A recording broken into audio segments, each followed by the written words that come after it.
Sí, fíjate acá. Joven, acá tiene algo suyo, me parece. Sí, es una bomba. Pero... 32-16. Bien, bien.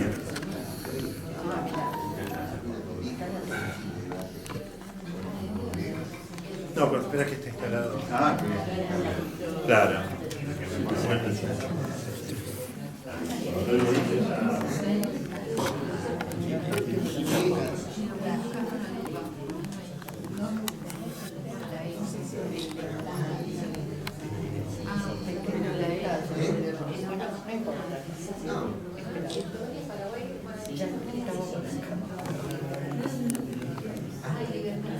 ¿Estamos bien ahí? Ah, perfecto.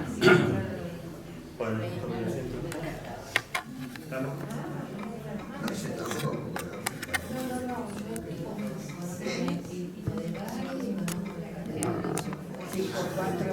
Vamos. Sentate tranquilo y ya.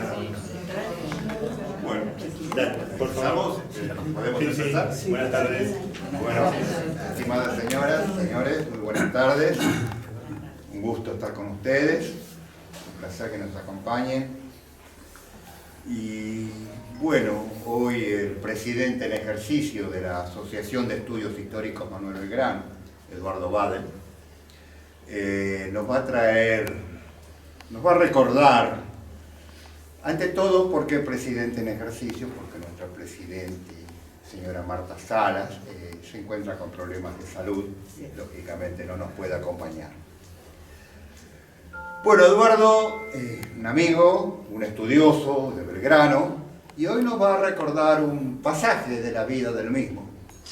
Hablar de Belgrano siempre es motivante, siempre es apasionante, lo que hemos estudiado al prócer desde, no sé, prácticamente desde toda la vida, siempre encontramos algo nuevo en él. Es el prócer menos discutido, donde prácticamente el 99.9 estamos de acuerdo. Y bueno, es un punto de unión entre los argentinos, un punto muy importante en una unión que nos hace falta. No la voy a hacer larga, simplemente esta improvisada presentación. Eduardo se va a referir a la marcha del coronel Belgrano a Rosario en aquellos calurosos días del verano de 1812.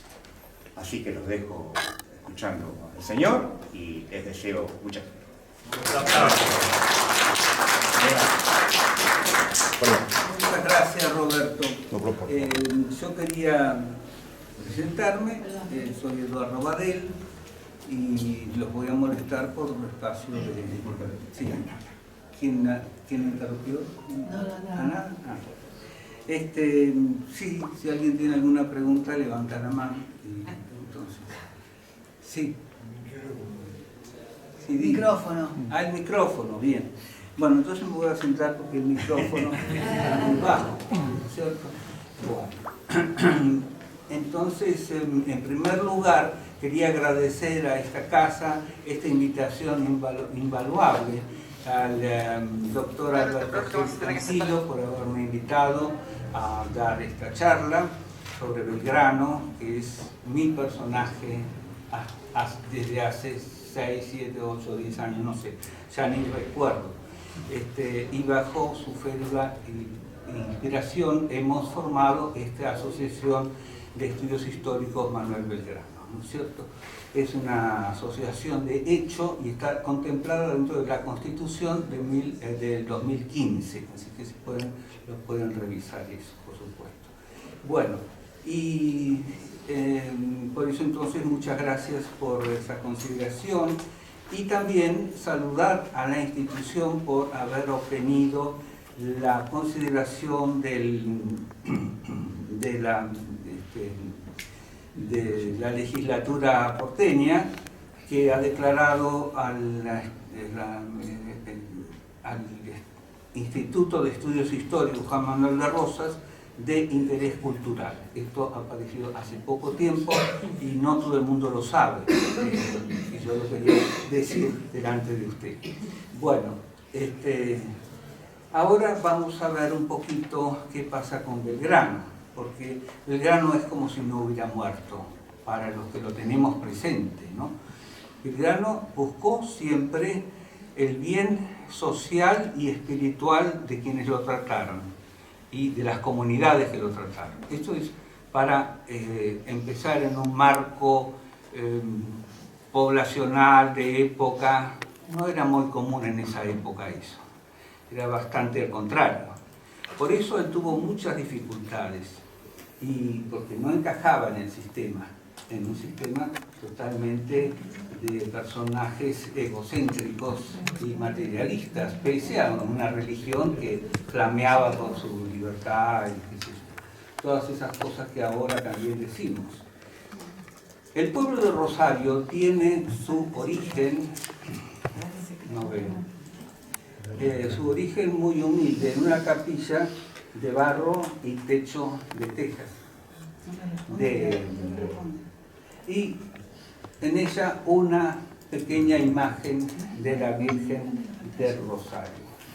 Fue erigida por los herederos del capitán Romero de Pineda, quien ubicó la parcela a partir de 1689. Desde 1730 se trata del curato del pago de los arroyos. Devino en Villorio de Rosario en razón de la capilla e imagen. Las barrancas del Paraná se evaluaron como sitios estratégicos para cuidar. Entonces fue el vocal Hipólito Vieites el que sugirió hacer baterías artilleradas que pudieran ser, ser ejes de la protección, porque ya había ocurrido la batalla de San Nicolás de los Arroyos, en que Azopardo, con sus 3 naves, se enfrentó con Bonararte con 7 naves, ¿no es cierto? Y perdió. Bueno, ganaron los realistas de Montevideo. Entonces era urgente que se artillaran las baterías y tenían que estar a punto para el nuevo año 1812. Bueno, pero el origen de la incursión que costó a Belgrano 350 kilómetros de marcha y 15 días, es una marcha de 20-25 kilómetros por día de 500 hombres. Esos 500 hombres, ¿de dónde provenían y por qué estaban disponibles? Eran los de la Revolución de las Trenzas. ¿Por qué ocurrió semejante revolución o motín de las trenzas? En que los patricios, los famosos patricios, fundados por Liniers en 1807, tenían que cortarse las coletas. Bueno, eso es un detalle. En realidad fue un castigo que provino de un chiste y a Belgrano le pareció bien, muy bien, como disciplina se cortan las coletas. Y como se rieron, como no quisieron, entonces lo mandó como una orden militar. Y como él era coronel y el jefe, lo podía hacer. Y quien no lo hiciera iba al fusilamiento, ¿no es cierto? Y de hecho, uno de los muertos por fusilamiento de los patricios fue por la desobediencia y por alzar, por sublevar a sus pares. Eran soldados un poco acomodados desde los tiempos de las invasiones inglesas por Liniers eran una guardia urbana, se puede decir. Eran de infantería, pero no estaban acostumbrados al campo de Buenos Aires, ¿no es cierto?, a las pampas. Entonces, la primera junta decidió, usted, Belgrano, vaya y vea cómo están poniendo las baterías allá en el Rosario. ¿Qué pasa con eso? Muy bien, y eso es lo que hacen. ¿Estamos en las diapositivas que muestran eso? No están pasando las diapositivas. Pero tenemos un problema técnico que no podemos pasar las diapositivas que marcaban cada las uno etapas del camino, ¿no? Qué lástima. Pero ¿me pueden seguir a mí? Sí, perfectamente. Entonces yo sigo con esto.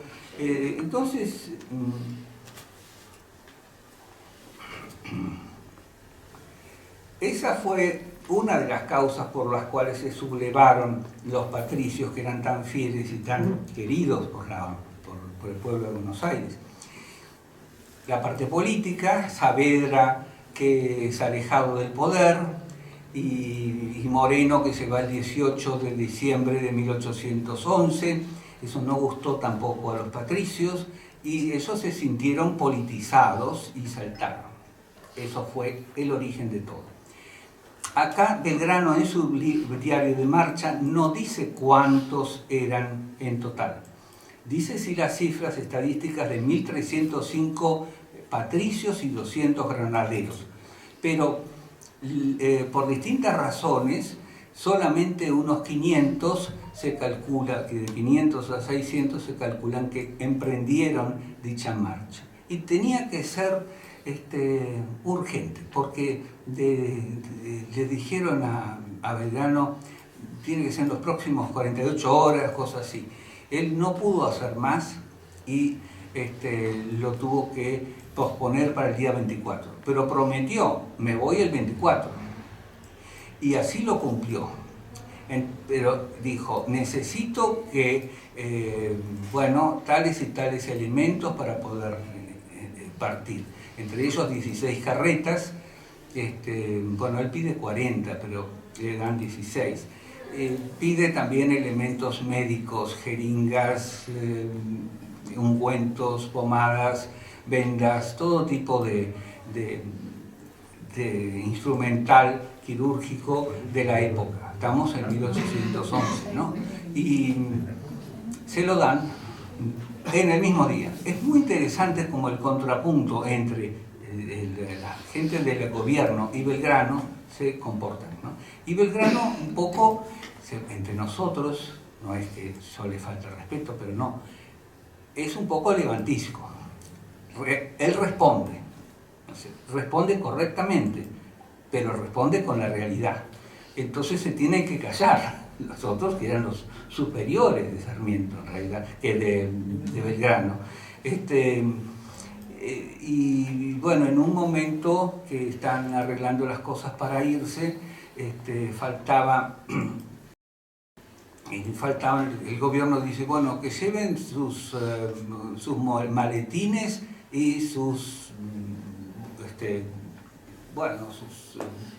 ¿cómo se llaman?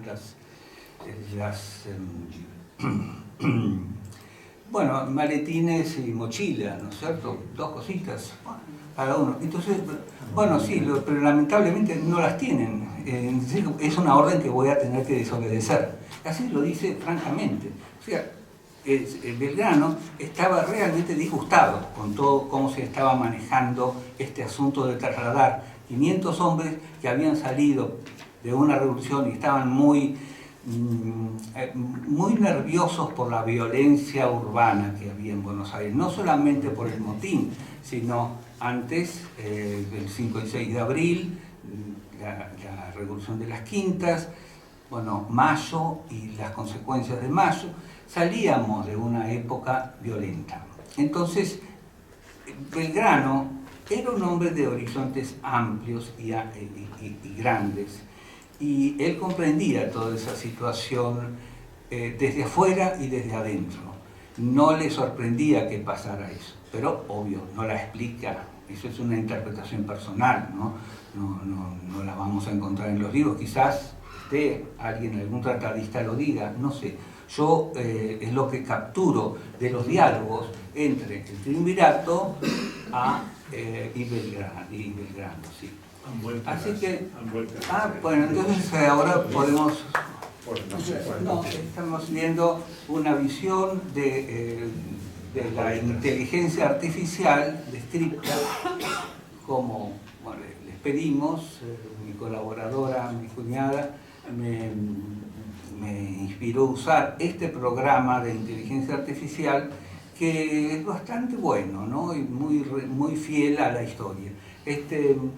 Y entonces ahí vemos las coletas como deberían haber sido. Uno puede decir, inspírense en la de Liniers, que sí, la de Liniers está retratada, ¿no? No debía ser mucho más larga, esa era la francesa, conde de Buenos Aires. a quien tanto odiaron los porteños y que nosotros respetamos, porque él tenía su idea, sus cosas. Se va obviamente a Córdoba a hacer la resistencia. Bueno, dentro de su pensamiento estaba correcto defender sus ideales y su juramento, porque él había hecho, siendo un extranjero francés, un juramento al rey de España, entonces estaba necesariamente involucrado en esa defensa. Bueno, lo cual era difícil. Bueno, como ustedes saben, Liniers está enterrado con todos los honores en España. Bueno, acá no se hizo eso, creo que le correspondían honores también, porque después de todo había sido virrey del Río de la Plata y había sido el jefe fundador de los patricios, de las guardias urbanas de los patricios, su primitivo nombre. Bueno, entonces vemos la próxima, ahí os vemos, porque son muchas, y el famoso regimiento, ya lo hablamos, esto por su moral y disciplina,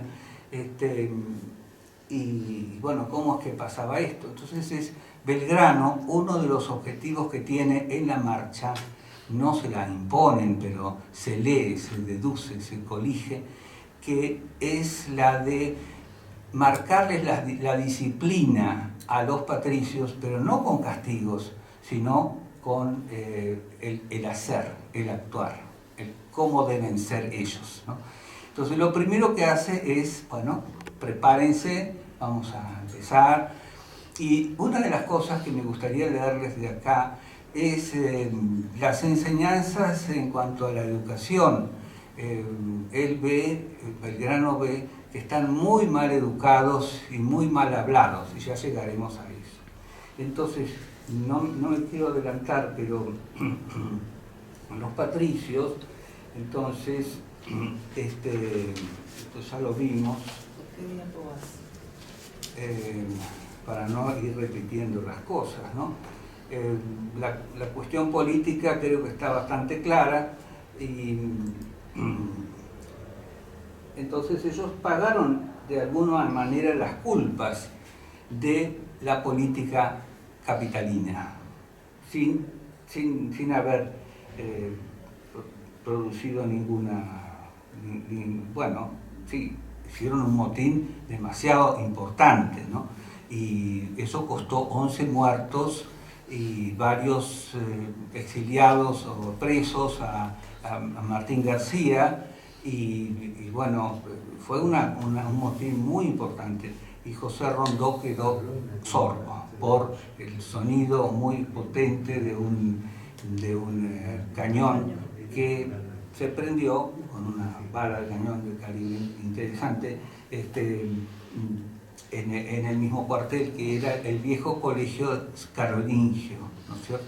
Frente, bueno, ahí está en la Manzana de las Luces, eso era el cuartel de donde salió Sarmiento, lo tengo con Sarmiento, pero lo que pasa es que Sarmiento es el que se inspiró tanto en Belgrano, que él sacó adelante su idea, la idea que él hubiera querido hacer. No pudo, no solamente no le dio la vida, sino que no podía, no había elementos. Exacto. Y bueno, entonces había que cortarse las trenzas, lo hicieron, obviamente, entraron en razón. Esos 500 hombres debían atravesar 350 kilómetros en 15 días, en 14 días. El diario constituye unas 8 páginas manuscritas muy interesantes. Se ve que están escritas a mano alzada y muy rápidamente, en que no respeta estilo ni nada formal, ¿no? Pues es a veces muy difícil leerlo, parece otro idioma. Bueno, uno tiene que servirse del historiador Fichte, que es el que hizo la primera interpretación de estos manuscritos. ¿Qué? ¿Está la diapositiva? Sí. Estamos más adelante. ¿Qué número es? ¿Qué número estás? No sé. Yo estoy en la No, en el número 8, pero no importa, está bien. Estamos en la 13. Acá Ah, tenemos los perfecto. objetivos Entonces, de la marcha. en el cuadro de la primera junta podemos ver, No, es el primer candidato. bueno, el primer triunvirato. Dale. Bueno, la idea era artillar las baterías Libertad e Independencia, ¿no es cierto? Que estaban, bueno, todavía no estaban los cañones de ambas baterías, pero Belgrano logra a tiempo y en tiempo récord hacer las últimas 3 cosas más importantes de la época: enarbolar la bandera el día 27, terminar las baterías el día 27, ¿qué otra cosa más? Y bueno, salir con el papel de jefe del ejército del norte, el día 27. O sea que las 3 cosas más importantes de esa época las logró directa o indirectamente Belgrano. Belgrano es un caso extraordinario, pero vamos a la marcha. Entonces, los objetivos de la marcha, a ver si los podemos... Están ahí. Muy bien.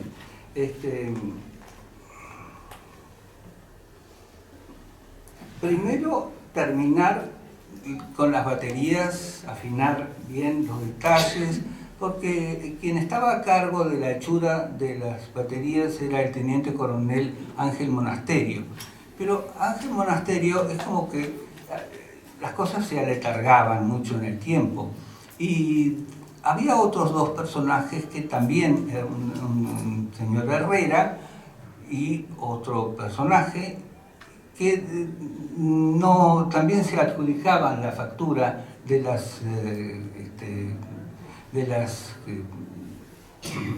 estas baterías, pero Belgrano no sabía bien quién es el que estaba involucrado. Hay una carta que tiene un plano, que es de Monasterio, pero después aparece otro señor que quiere ser ciudadano argentino, que se llama De María. Entonces, De María, para ser ciudadano argentino, dice, bueno, yo colaboré, o yo soy el ideólogo de las baterías para la defensa del Paraná. Bueno, entonces acá el triunvirato no sabía, tampoco lo sabía Belgrano con exactitud, y trata con Herrera y con el otro personaje para que apuraran los detalles. Bueno, al fin era Monasterio, aparentemente, el único hacedor de estas cosas, que en aquel tiempo eran palabras mayores, en aquel tiempo, para un país rioplatense, ¿no? Otro de los, levantar las baterías,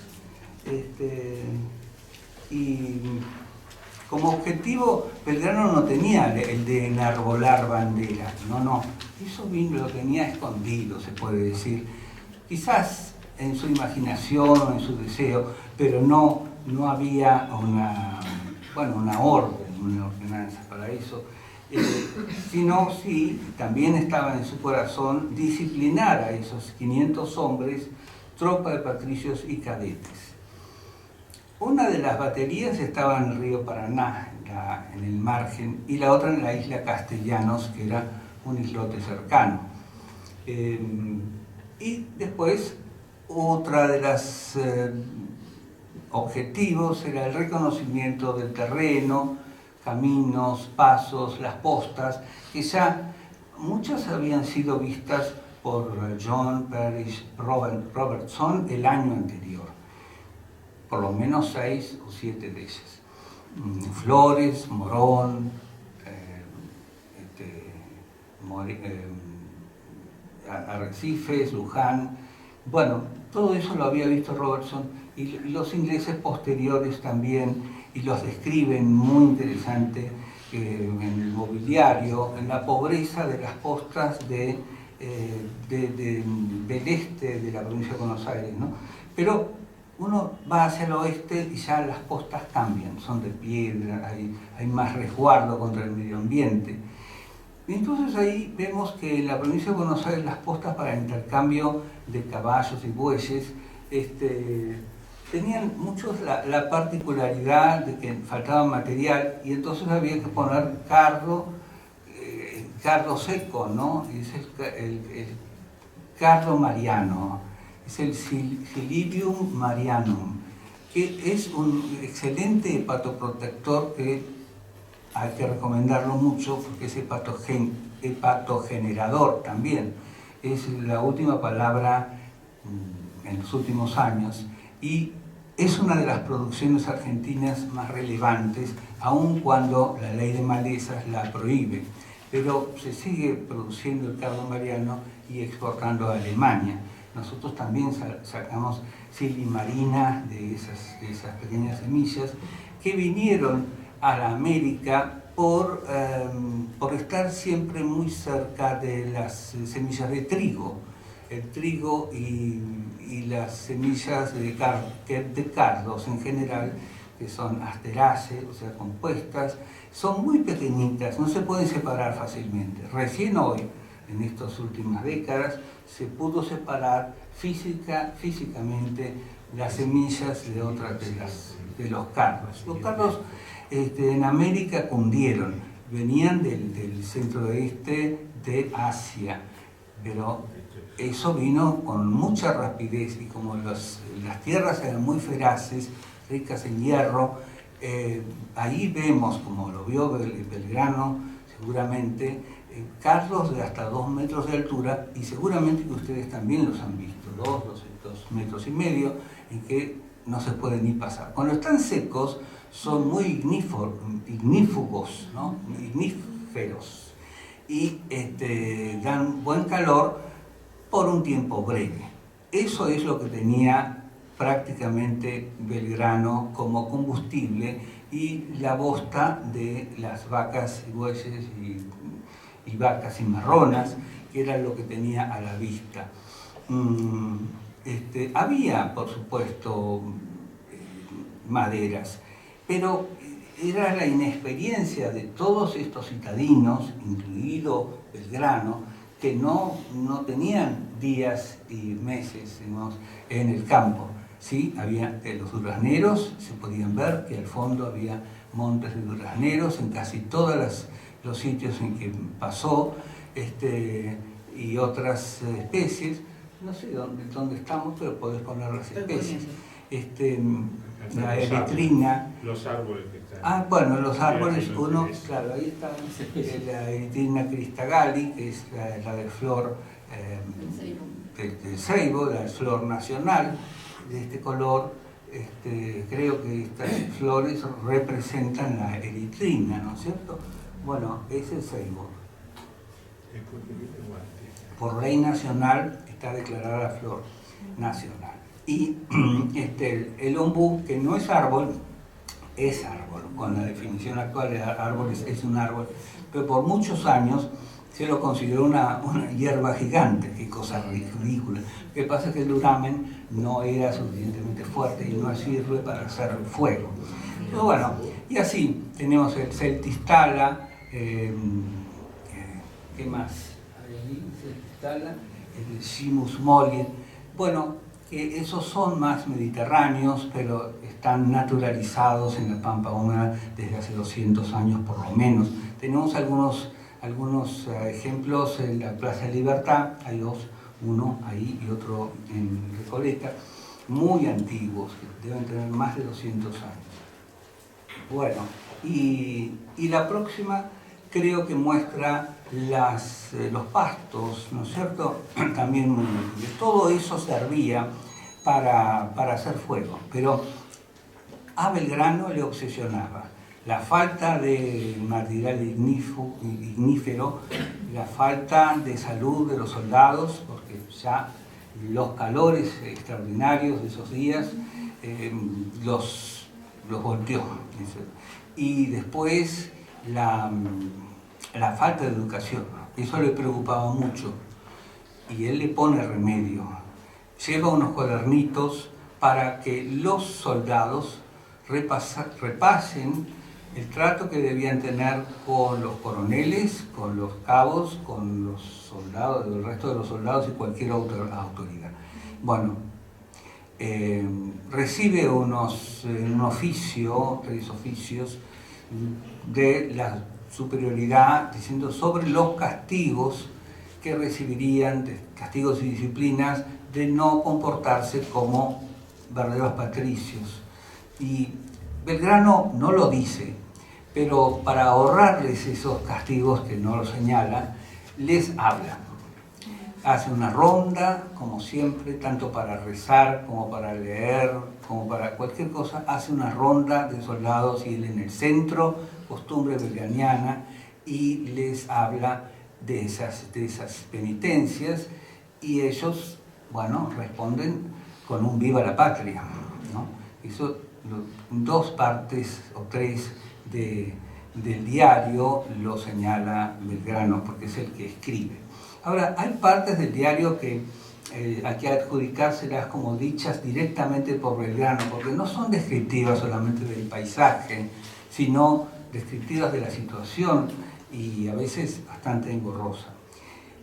Vamos a ver si llegamos a eso, porque yo puedo optar por leer todo esto y a mí personalmente me parece aburrido. Yo prefiero contarlo, ¿no? Es más llevadero. Hay más información acá, pero no es, bueno, tan llevadero como el comentario. Tengo que leer con esto. Bueno, ¿dónde estamos? Ah, bien. Ahí es donde, entonces, primera parada, salen del 24 muy temprano, muy tarde, porque las caminatas se hacían durante la noche por el fresco, había que aprovechar el fresco y durante el día era un calor insoportable. Entonces era una experiencia que Belgrano traía del noreste, es decir, de su campaña al Paraguay, ¿no? Conocía todo eso y en esta campaña, pequeña campaña, ve todo lo contrario, no hay grandes árboles, ni frutas, ni aborígenes, y él dice, yo quiero para los patricios que haya nativos. Él quería que hubiera nativos, y ahí Fichte aclara que nativos en la época significaba tanto nativos americanos como negros, como criollos, ¿no es cierto? ¿Por qué? Porque estaban más acostumbrados, más aguerridos a la naturaleza. Y en otra parte del camino se queja mucho Belgrano porque dice, ¿cómo es posible que prefieran descalzarse y caminar en el barro y espinarse a usar las bolseguíes o Las ampollas. Sí. Bueno, por las ampollas y claro, y por el calor insoportable. Claro, Belgrano estaba en una posición privilegiada porque él había podido comprar a través del Estado, ¿no? Al final el dueño le vende al Estado un carruaje en donde pudiera él trasladarse. Pero como él era un hombre muy activo, iba del carro, de su carruaje, a los carros, ¿no? Y entonces yo les decía que llegaba el día 24 y llegan a San José de Flores. A mitad de camino tiene que hacer una parada, ser recibido por el superior de la hermandad de los mercedarios, que lo atiende muy bien. Están ahí un tiempo, 1 hora no más, toman agua y siguen viaje a San José de Flores. El trayecto se ve que había llovido, había barro, lo señala. Bueno, el día 24 a la mañana, o 25 a la mañana, ve que San José era una población de 1700 habitantes, que tenía una iglesia en construcción, que había sido donada en cuanto al terreno por don Ramón Flores. Bueno, don Ramón Flores dona eso, es una iglesia de 20 varas por 4,50, es una iglesia, una capilla, ¿no? Bueno, ya saben quién fue velado en esa capilla.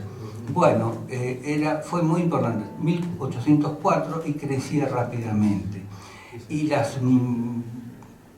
las construcciones aledañas eran de material, lo cual le llamó mucho la atención, porque no era solamente barro y paja. Reconoce cultivos y quintas cercanas y le gusta, y la elige como un pueblo para mirar quiénes entran a Buenos Aires y quiénes se van, ¿no es cierto? Eso es la mirada estratégica de Belgrano, que nunca deja de tenerla para cada sitio y para cada fortín o asentamiento que él ve.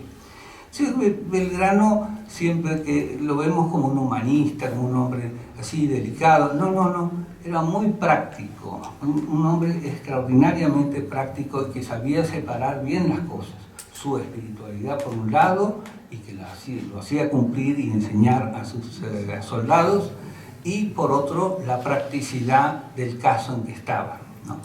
Es una personalidad, es un sanguíneo muy eficiente, muy cumplidor, y es un ejemplar hombre que hemos tenido, único en todas las Américas, creo, no sé, están obviamente Washington cerca, y bueno, San Martín ahí era el amigo, ¿no es cierto? Pero pocos han sido en esos tiempos tan turbulentos como Belgrano y estos hombres extraordinarios. Pero bueno, amanecemos un poquito más.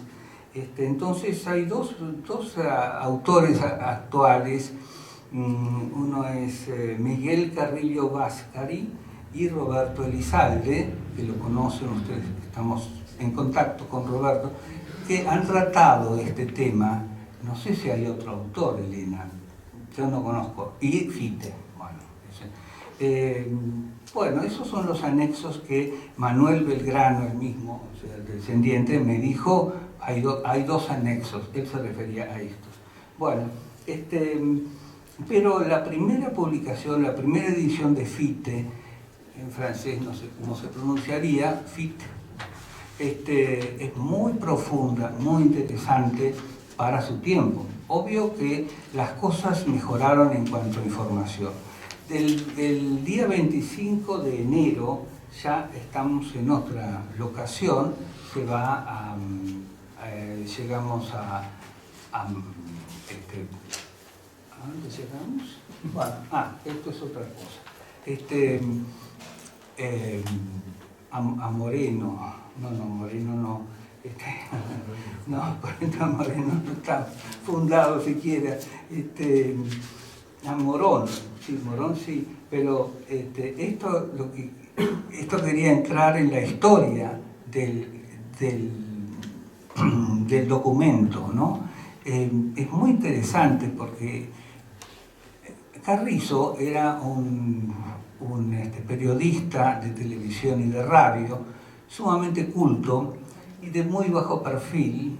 Le gustaba mucho Cosquín. Vos me comentaste sobre otro programa que ahora no lo recuerdo. Un hombre que parecía de la televisión, y tenía en su casa, en la calle Ayacucho, una biblioteca que cualquiera de nosotros envidiaría. Era un hombre sencillo. Hombre del interior. Hombre del interior, de General Villegas. De General Villegas. Eso no lo dice nadie que yo sepa. Bueno, sí. Don Antonio Carrizo era muy simpático. Yo, como iba a visitar a una persona en ese edificio altísimo de Barrio Norte, calle Ayacucho, y el ascensor tardaba, y entonces ahí él hablaba siempre, muy locuaz y muy buena persona. Bueno, el caso es que en esa enorme biblioteca él desde ahí había seleccionado cosas que había comprado durante su vida, y compró, sabiendo qué es lo que compraba, estos 8 manuscritos que son el diario de marcha por la provincia de Buenos Aires hasta Rosario. Era algo que faltaba en la historia. Nadie ni la tenía Mitre, ni la tenía ningún historiador previamente. Y entonces él la donó, porque ya sabía que tenía que ir colocando parte de su gran biblioteca en distintos sitios, porque, bueno, seguramente sabría que no tenía mucho por venir, ¿no es cierto? Y entonces da con la condición de que la Academia de la Historia lo publique. Y así es como aparece publicado en esa imagen. Vemos la portada 1971. Bueno, también está impresa con las fotografías, que era una avanzada de la época, porque, bueno, son fototipos que se pueden leer, ¿no? La próxima. Usted sabe, amigo, Sí. Antonio Carrizo Sí.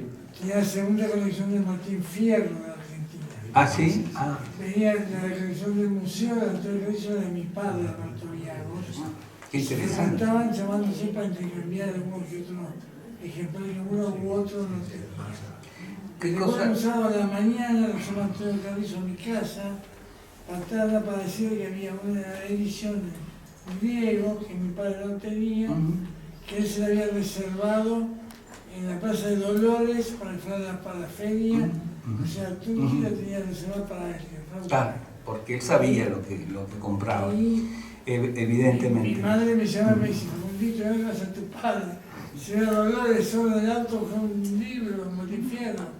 Paralo un poco, no me va a dejar su coleccionista. Yo por llamar Antonio Carrizo, y sí, que se va a hacer, Qué bien. Tendrían que escribir esas cosas porque Antonio Carrizo se merece una adenda, una cosa especial, un artículo, ¿no es cierto? Entonces, cuando mi Para los padre que saben. murió, estaba escribiendo un libro sobre José Hernández y la vigencia de Martín Fierro, Ah, sí. que dejó todas las fichas ahí que no se me habían estudiado, que yo lo voy a terminar. Sí, Le prometí al cielo un día en su homenaje y yo lo iba a terminar. sí. Así lo voy a terminar. La autor Martín Fierro, vigencia de Martín Fierro. Vigencia de Martín Fierro, sí. Pero bueno, me suena mucho ese título. No, ¿Te o sea, falta mucho para terminarlo? No, estoy empezándolo. Ah, está bien. Aprendí a Fonseca, Martín Fierro, Claro, sí, sí. que son universales. sí, No, es una barbaridad. Martín Fierro es una de San barbaridad. José de Flores hemos hablado. Sí. Estamos en Morón. Estamos en Morón, sí. Bueno, y el pueblo de Morón atraviesa muchos arroyos. No, el pueblo de Morón no está. No. ¿Qué tiene como? La comida. La 28, Edith, del Chifle. Claro. ¿Qué es ese chico? Hay una foto de un asado. Tengo que encontrar un guía para seguir, si no me voy a perder.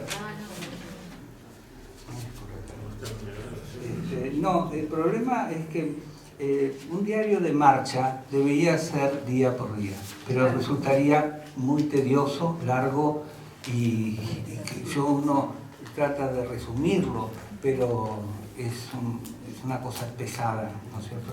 Entonces se intenta sacar los eventos más interesantes porque él jamás lo pensó para publicarlo en Gacetilla ni nada, sino simplemente tener él una memoria de lo que Fíjate la estaba. 28, o sea, La 28, Edith. Había un Ese asado, chico. una foto de un asado. el chico. Toda la 28 en adelante. Bueno, perdón, Eduardo, había una foto de un asado, por ahí algo de la comida. No, ese es el primer asado que hacen porque matan 8 reses en San José de Flores. Ahí en Flores. Con esas 8 reses se alimentarán durante los próximos días, ¿no es cierto? Llevaban reses antes, las mandaron 8 horas antes a cargo de Carlos Forest, que fue el colaborador y fiel oficial de Belgrano durante muchos años, hasta que se retiró y se murió, sí, Carlos Forest. y también estaba implicado en esa tarea, que no era poca, ¿no? Otra personalidad que después descollió, que se ocupó de la leña y que llevó la leña a Flores, y un anuense llamado Díaz, cadete, que bueno, ayudó. Así que 3 salieron en esa búsqueda. Ahí están comiendo asado. Están comiendo asado y tomando mate, ¿no es cierto? Bueno, pero fíjense la calidad de las imágenes de la inteligencia artificial, ¿no es cierto? Después Es viene el interesante. Rosario. Ah, sí. Bueno, eso vamos a ver si ubicamos uno de los días, pero todos los días es como, no lo pone expresamente, pero en algunos días sí lo pone. Rezo del Rosario, toque de retreta y silencio, toque de silencio. Cuando pone así 3 cosas, o cena, rosario, o al revés, rosario, cena, retreta, silencio, que cuanto más cortos son las frases, más enojado está Belgrano por la disciplina. ¿Y qué vemos? El Rosario. Bueno, sí, en círculos, sí. Él les enseñaba a rezar el rosario. Eso lo cuenta el general Paz también, que lo hacía hacer en rondas, inclusive después de las derrotas de Vilcapullo y Ayohuma. Belgrano se puso a llorar. No. Dijo, bueno, a ver, hagan una ronda, vamos a rezar el rosario. Volvió a la ocupación tradicional que él hacía todas las noches, porque era así, era un hombre bien formado, ¿no? Por supuesto que le dolía la derrota, ¿cómo no va a doler? Y todo lo que significaba, ¿no? Pero él tenía que llevar adelante a esos hombres, que era un acto de caridad supremo, ¿no? Y en este caso también, llevar a estos hombres a conocer el campo, a sobrevivir en el campo con sed.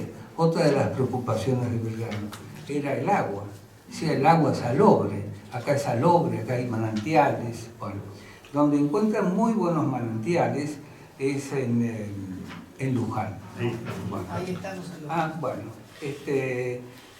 entonces los patricios salen del cuartel de San Carlos, eso ya lo vimos. Está todo no está desordenado. Lo que pasa es que yo me desorganicé al comentar y voy a otra velocidad, y esto está en otra velocidad, ¿no es cierto? Y esto está en otra velocidad. No sé, estamos desparejos. Llegamos a Luján. Sí. Entonces, cuando les decía que llegaron esos 3 oficios de Estado Mayor, dice, mandé que hicieran círculos y les hablé. Concluido, la gente manifestó su contento con un viva la patria. Es decir, los chicos no entendieron nada, dijeron viva la patria, y Belgrano salió contentísimo por eso, como que habían aprendido, entendido todo. Eso es lo que mientras, pero obvio puede estar equivocada, ¿no? Porque no dice mucho más, ¿no? Entonces, arriban a la cañada de Morón a las 11 de la noche. Luego, toque a retreta. La retreta era un llamado, bueno, alístense, vayan a las tiendas. Las tiendas es un tema que él lo pidió con antelación y el gobierno cumplió con todos los pedidos de Belgrano, se apuraron realmente. Y en cuanto a las otras cosas que pidió Belgrano, fue el pago de lo adeudado el mes anterior, que había sido diciembre. Entonces el gobierno envió 12.500 pesos, porque había un coronel que pagar, y también capitanes, y un soldado cobraba 14 pesos, y un capitán 20 pesos. Bueno, y así eran 6 compañías que había que estaba adeudado, por eso eran 12.500 pesos. Bueno, les paga, consigue los bueyes, en un momento tiene que pedir bueyes y carretas a Areco, a todas partes, porque a la par le piden hombres a Areco, a Rosario, para que apure las cosas, ¿no es cierto? Porque les parecía que se podía hacer todo eso en 5 días, y no, eso tardó 15, porque si bien eran 20 o 25 kilómetros por día, las condiciones en que viajaban eran paupérrimas, pese a tener comida y todo lo demás. Pero las carretas eran insuficientes y había gente que se escapaba. Por ejemplo, el jefe de cirugía, el segundo de cirugía, un ayudante, se escapó. Era un prófugo, digamos. Y bueno, y así había disciplinas de ese tipo. Desertor. Un desertor, gracias. Ya estamos en Luján. Sí. Llegamos a Luján. Sí, bien. Llegamos a Luján, y entonces hemos visto la topografía de los ríos típicos, Sí. como con las terrazas típicas, que a él le llama mucho la atención y ve la importancia estratégica que pueda tener eso, especialmente en Luján. En el río Luján lo ve como un río que no tiene árboles. Bueno, en aquel tiempo no tenía árboles en Luján, en ese punto, en la población de Luján, pero sí en otros podía tenerlos.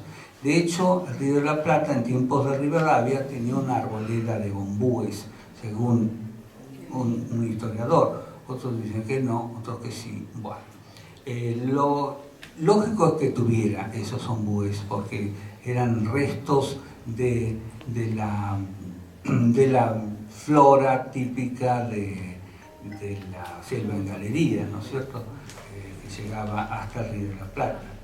Bueno, y el ombú, si bien no es selva en galería, pero son elementos que pueden mezclarse y que se pueden ver. Bueno, hay ombúes en 11, ¿no es cierto? No en 11, en Constitución. Se sabe perfectamente por qué razón aún están los ombúes de Constitución, que son más pequeños que aparentemente 1 o 2 originales que existían y preexistían.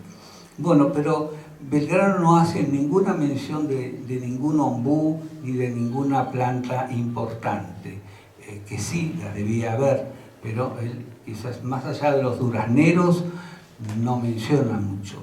Bueno,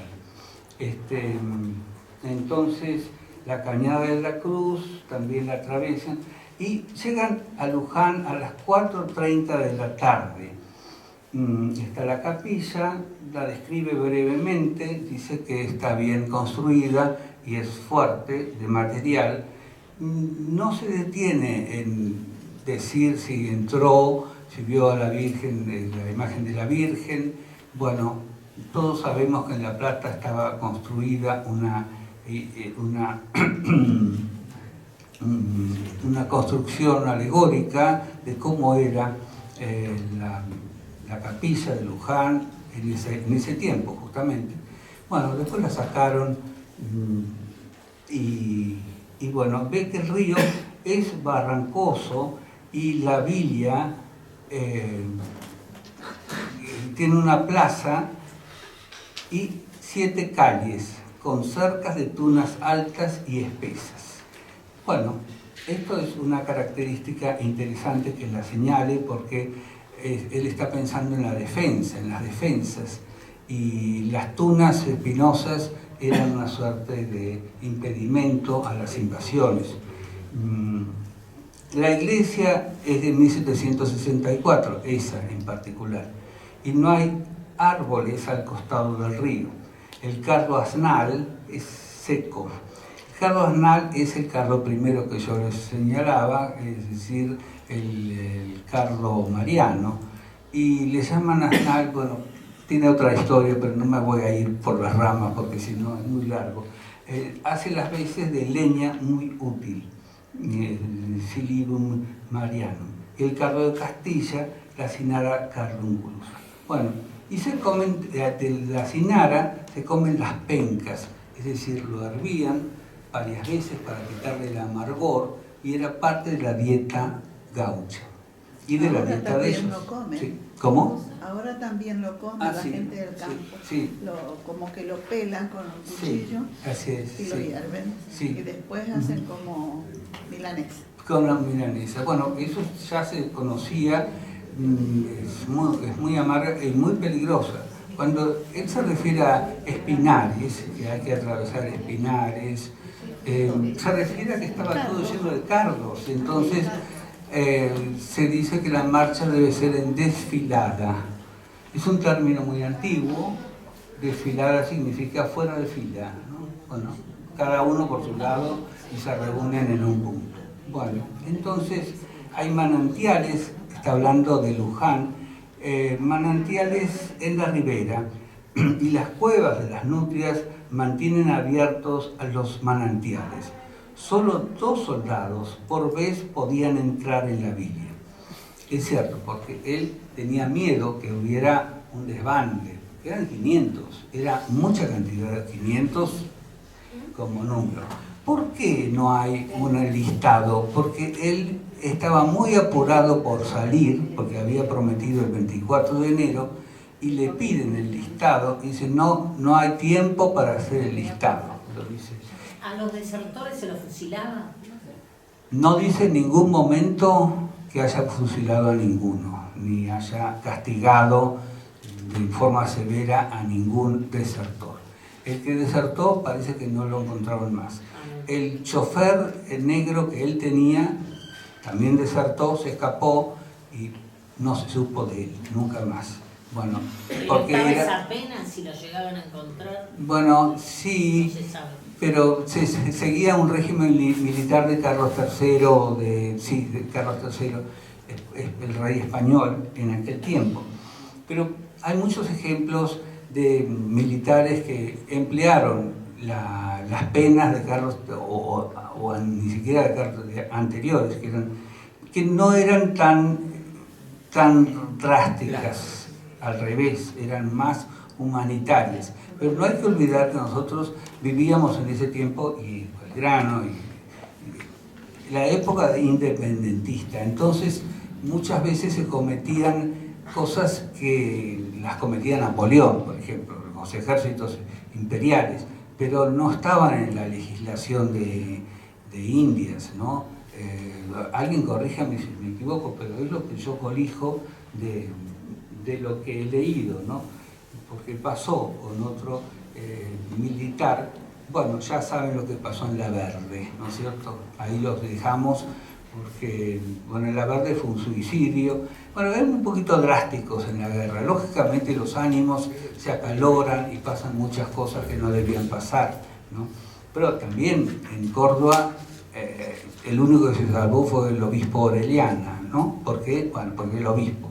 Bueno, y así en Salta también otro. Pero si no, los pasaban a Argüello y todo eso. Eran tiempos difíciles. Bueno, entonces, no, él no refiere en ningún momento de ningún castigo que seguramente estaba sugerido, pero no lo comentan.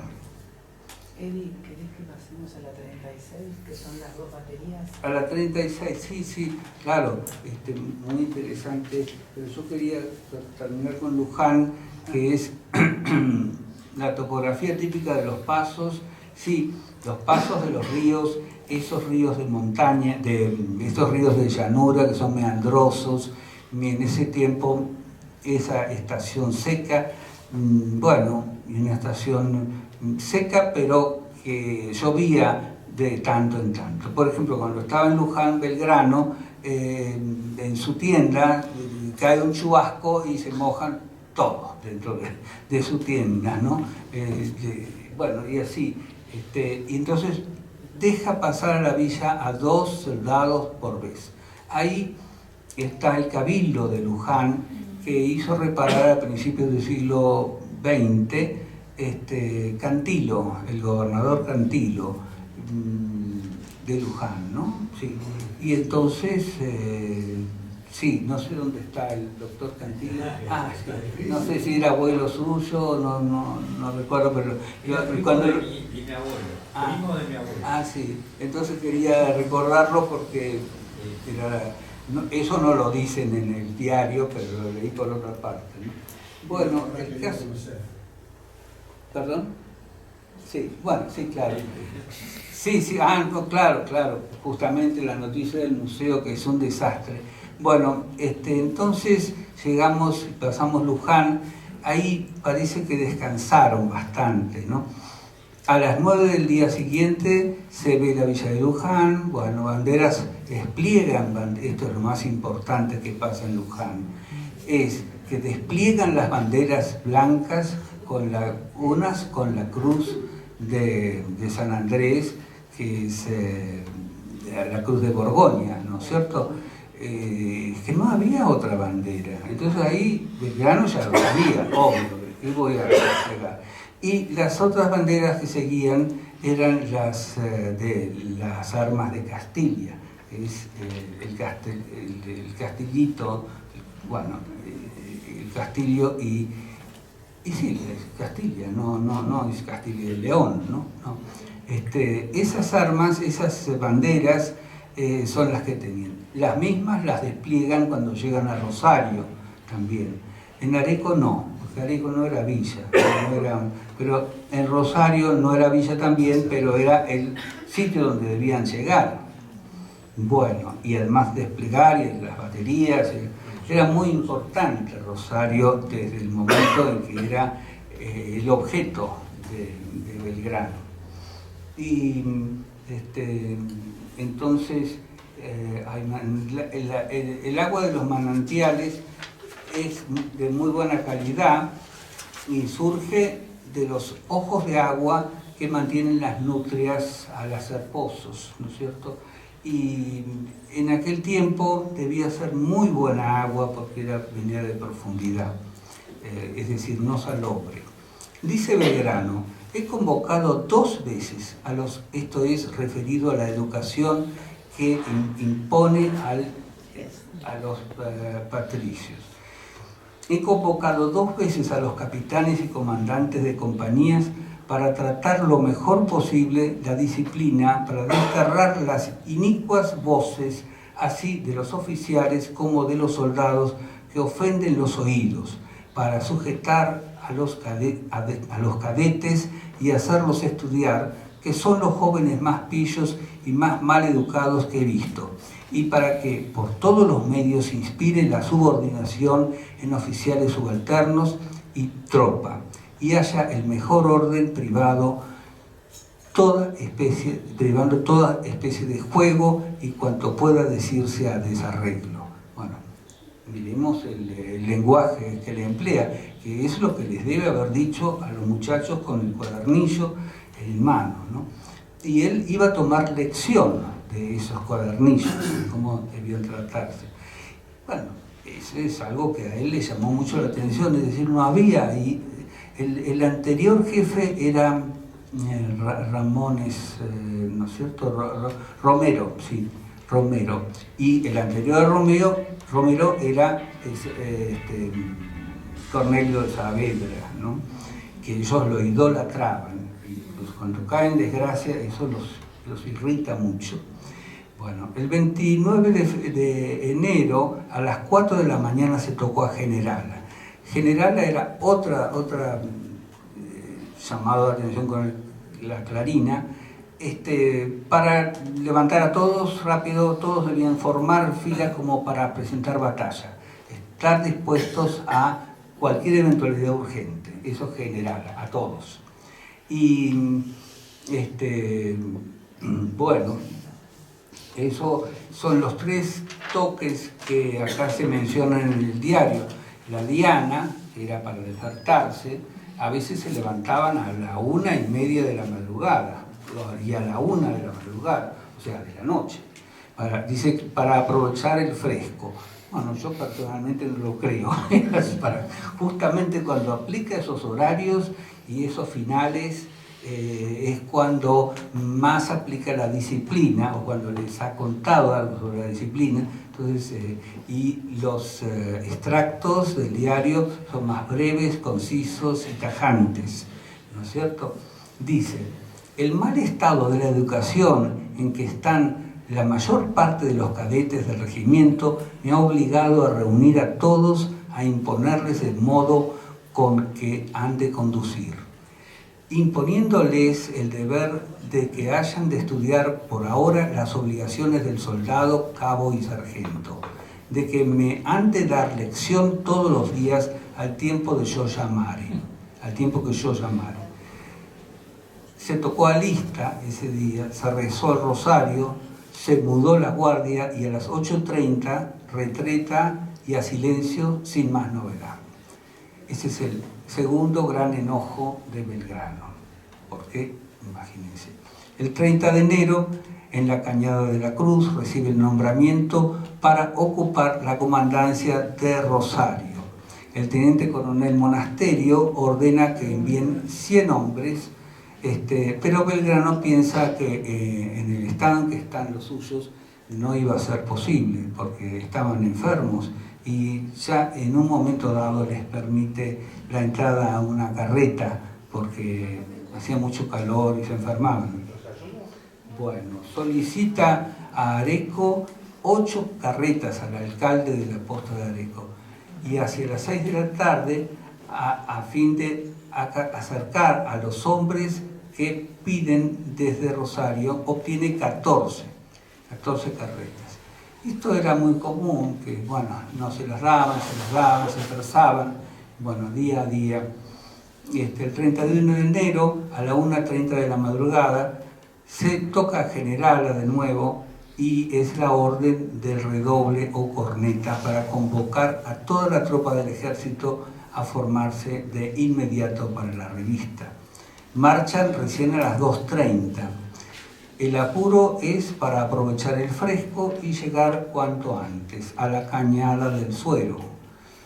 Bueno, están a 10 leguas de San Antonio de Areco y hay un manantial que salva la situación porque ya necesitaban agua y cargan el carro de la aguada, es decir, los carros las carretas que tenían para poner el agua. Bueno, son campos llanos que comienzan a formar lomas. Se vuelve a repetir y en otras ocasiones. A los soldados el calzado les incomoda y prefieren el barro a espinarse. Bueno, el 1 de febrero, ya entramos en los últimos días, las carretas llegan a las 5 de la mañana. Las envía el comandante del fortín de Areco. Bueno, dice Belgrano, ordené que las compañías 1, 2, primera, segunda, tercera, cuarta y sexta, él está en la quinta, marchen a Rosario conforme a lo estipulado el día 29 de enero, que tenía esas órdenes. Dice Belgrano, marcha a las 8 de la mañana, la situación es deplorable. Esto es un resumen, tengo que hacerlo así porque... la situación es deplorable, las aguas pésimas, el campo pelado y el ganado muy flaco. La esposa de Borges ha donado 5 animales. Permití al fin que subieran a la carreta con objeto de no perder más tiempo ni tener más enfermos. Es un resumen porque él lo dice en partes, pero está muy deprimido, se ve, cuando ha escrito esta pintura, ¿no? Bueno, el 4 de febrero, muy cerca de la llegada, a las 4 de la mañana parten y llegan a la posta de Fontezuela. Escribe Belgrano, de este punto sale el camino que va al Perú, el camino del medio en el que yo estoy, o llego, y el otro que se dirige al Paraná. Son campos llanos con colinas poco elevadas, con abundantes ganados y más pueblos de los que hay en pie del puente de Márquez a esta parte. Se llamó a generala con tiempo fresco a la 1:30 de la mañana y a las 2 continuamos la marcha hasta la posta de Laureano Olmos. Buen camino y se encuentra el barrancoso arroyo Ramallo. Bueno, también habían cruzado el Arrecifes, muy peligroso, lo logran atravesar con 21 carretas y ya el 5 y 6 de febrero llegan al Arroyo del Medio. Campamos, viento norte que abraza, y toqué a General a las 5:30 del día 5. A las 12 de la noche nos acercamos al Arroyo Pavón, que es el límite entre la provincia de Buenos Aires y Santa Fe. Acampé cerca de la casa de María Gómez, ya el día 6. Y era una casa que estaba cerca de Rosario. Rosario, como no tiene fundador, estaba dispersa, no había, se fue haciendo, y los bueyes están atados y tendremos en cuanto salga la luna. Bueno, el día 7 es el día que llegan. Este sí vale la pena escucharlo. Marchamos, dice Belgrano, por caminos y campos muy llanos. Salimos de una cañada que llaman Saladillo, es más larga la frase. Se formó la tropa, campamos y sacamos las banderas y seguimos hasta este pueblo, cuyo comandante es el capitán Moreno y el alcalde. Después van a ser otras autoridades. Y vecinos salieron a recibirnos. Llegamos a la Plaza Mayor y se formó en batalla, habiéndose depositado las banderas en la casa que me estaba preparada. Marchó la tropa al campamento señalado cerca del río bajo unos árboles. ¿Estamos viendo algunas fotografías, algunas imágenes? Sí, el río sí. Y ahora vienen las dos baterías. Las dos baterías. Entonces, ya finalizando, escribe Belgrano, el pueblo, se refiere a Rosario, no tiene casas ni galpones para colocar a tanta gente y se hizo llegar un galpón especial para acomodarlo. El coronel y oficial de caballería de la patria, el capitán de artillería Herrera y el capitán Rueda, encargados de la construcción de la batería, se me han presentado. Estos son los dos que pretendían ser los autores, que no los eran, ¿no? Bueno, conferenciando con los dos últimos para la pronta conclusión de la obra, en que me dicen se trabaja con bastante anhelo. Pienso esta tarde verlo todo por mí mismo. Esa misma tarde, o sea, el día 7, Belgrano revisa las baterías. Y el día 8, al día siguiente de 1812, en febrero, desde Buenos Aires envían carpinteros para reforzar el personal. Le mandan un oficio. Casi de inmediato Belgrano escribe una minuta de lo visto al gobierno. Da su visto bueno, pero dice que necesita más tiempo. Sabedor de las falencias de las tropas, defiende el valor de los expatricios de ese momento. Expatricios, pero que obtendrían su nombre nuevamente al año siguiente, en el año 13. Bueno, el 9 de febrero reciben noticias que desde Montevideo se prepara una partida de 500 hombres con un cañón de alto calibre. Entonces, eso nunca fue enviado, pero hubo miedo de parte de estos patricios que no estaban preparados, y Belgrano también, no estaban preparados para semejante cañoneo, y las baterías tampoco listas. Bueno, el día 27, que es el día 26, el día anterior, escribe al gobierno que las obras están casi finalizadas. El 27 completa la guarnición y munición de la batería Independencia, que es la que está sobre la barranca, y ese mismo día también llena la Libertad, que es la que está en la isla Castellano. Y sin perder más tiempo pasa a la enarbolación de la bandera surgida de la Escarapela Nacional. O sea, hace tres cosas en el mismo día. Se entera del oficio, viene, y ¿qué hizo durante esos 10 días? Ahí dicen que hay como un bache. No, estuvo hablando con María Catalina Echeverría de Vidal, su antigua amiga, que había vivido era de Rosarina, pero que había vivido en Buenos Aires. Uno de sus hermanos había estado bajo su cargo,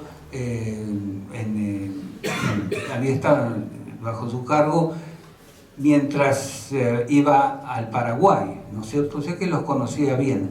No eran solamente 2 hermanos, eran como 5. Y era una familia que se había quedado sin padres, y entonces, de jóvenes, ¿no?